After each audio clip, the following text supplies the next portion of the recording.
Bill Peng, how to become an excellent Toastmaster. Bill Peng, how to become an excellent Toastmaster. Let's welcome Bill. Who are we? We are Toastmasters. What are we pursuing for? We are pursuing for the excellent leadership and communication. So, following this $600 manual, we learn how to become a great Toastmasters. From C1 to C10, the icebreaker, your body speech, get to the point, how to say it, persuade with power, and finally, inspire your audience. All these things makes everything in our speeches more valuable and more persuasive. So I can conclude that if I follow the manual every day and night and practice them over and over again, then I will become a great Toastmaster, right? Right. Yeah. Actually, I doubt it. I once met two interesting speakers who are really good at using these speaking skills. Well, maybe a little bit too good. Let me show you the examples. Situation 1.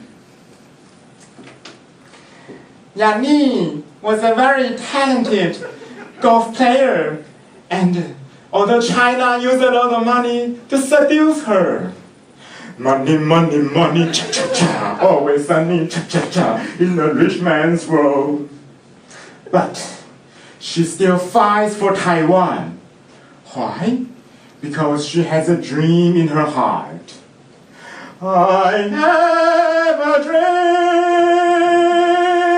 a song to sing.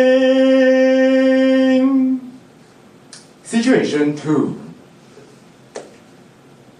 Ladies and gentlemen, I would like to share with all of you following a story. The fire rages, and the wind blows, and there are disasters everywhere. And there are 3 birds sitting in the tree, and they are discussing with each other.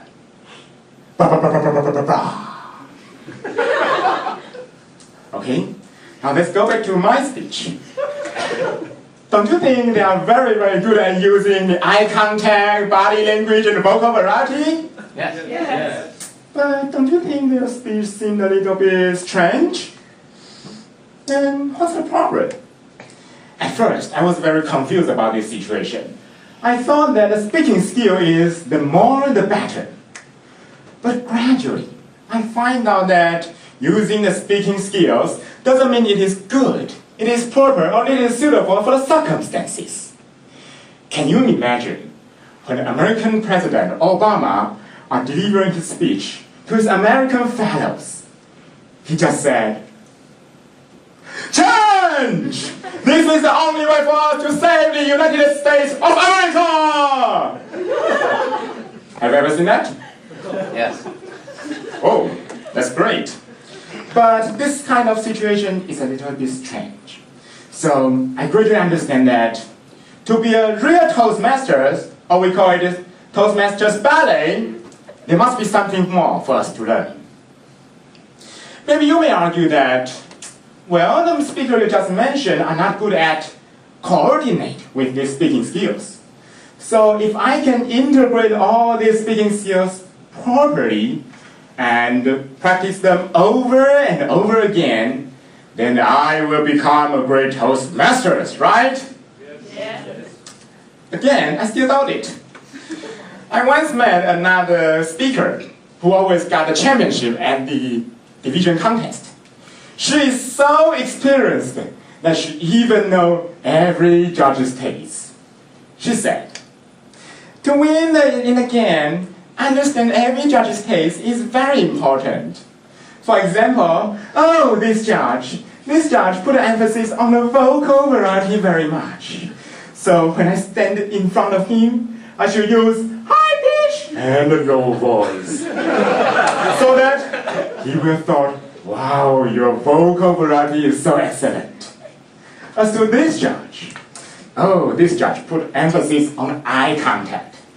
So when I speak in front of him, I should use my eyes to look into his eyes with a big smile on my face. So I should have thought, oh, your speech is so touching. As to that judge, oh, that judge is a little bit serious. So when I speak in front of him, I should show her a poker face with a serious expression. As to the content, oh yes, content is very important too.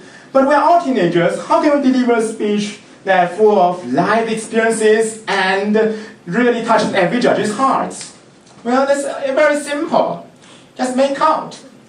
In the contest, making out some story is always acceptable. Wow, her words make sense, right? Maybe yes, maybe no. But then think about this way. When one day you follow the menu and become a really excellent speaker, when one day every audience down there will believe every word you said, but you just say something, make out, inside, then do you think you will still become a great Toastmasters? No. It's just some dirty liar. It is just like a slave being trapped in the contest. So, now how to become an excellent Toastmaster?